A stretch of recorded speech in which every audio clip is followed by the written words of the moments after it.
What's going on? Welcome back to the channel. So today we're going to talk about the top 5 most heavily shorted EV stocks in the market as of right now. So I want to go over all the things that you need to know, but first make sure to hit that thumbs up, and with that, let's get right to it. So starting off with stock number 5, you have XPEV, tickers XPEV, sitting at 1871, up 7.28%. That largely is because of two things. Inflation, so inflation data coming out from China was very good, and then as well you did have just news drop about China and the EU negotiating for tariffs associated to EVs. That was supposed to have been fixed and rectified in December, January, so they are rather behind, but nonetheless very good news for Chinese EVs. XPEV is up 129% over the last 1 year, down about 21% over the last 1 month though, because of a lot of the geopolitical issues and tariffs and so forth. But 5.34% of the free float is being shorted, works out to be 34.06 million shares. What is unique about this stock is, despite the fears, you haven't really seen shorts double down based on that. So that's kind of a good thing. Roughly the recent peak in January was like 8%, and so now it is at 5.34. So today is Thursday, and currently midway throughout the day, they are returning 813,000 shares.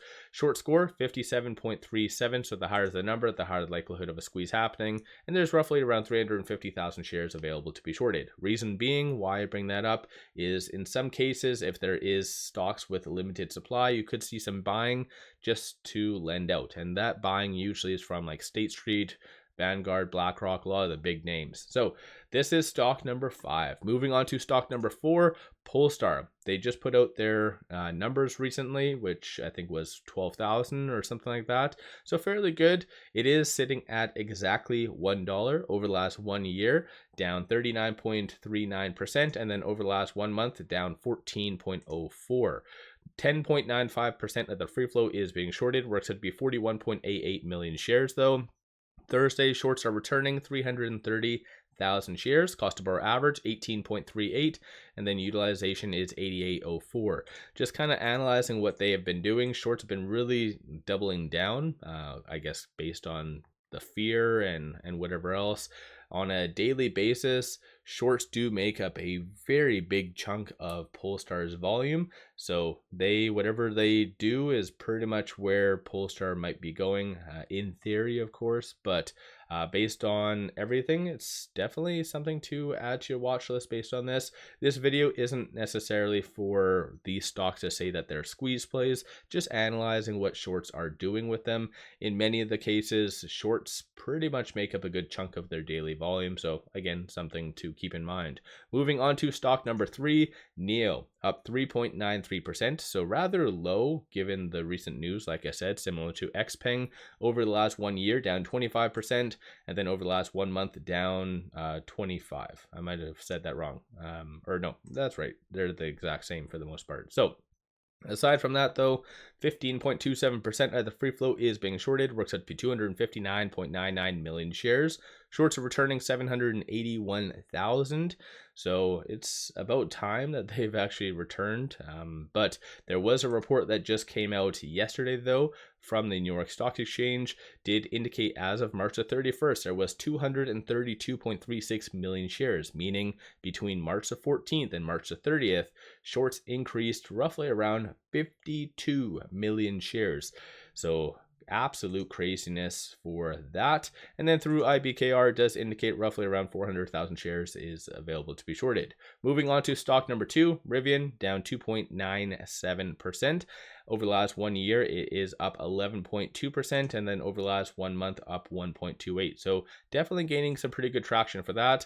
17.01% of the free float is being shorted, works out to be 145 million shares overall are being shorted. Cost to borrow average is 1%. That's an annual rate, not a daily rate. So just kind of keep that in mind. And shorts have been lingering between that 16 to 17% range for the last month, for the most part. So yeah, it looks like as though they are starting to increase slightly, but still I think there's a lot of just grayness. Almost every single day there's something to justify going down, and then flip side the next day. So it's it's hard to really judge exactly what is going to be happening in the foreseeable future.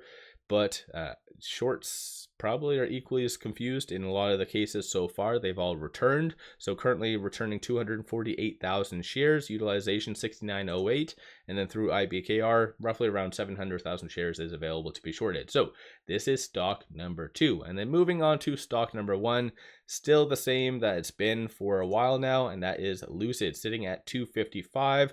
Over the last 1 year, it is down 3.77%, and then over the last 1 month, up 14.35. So it's kicking ass and taking names right now.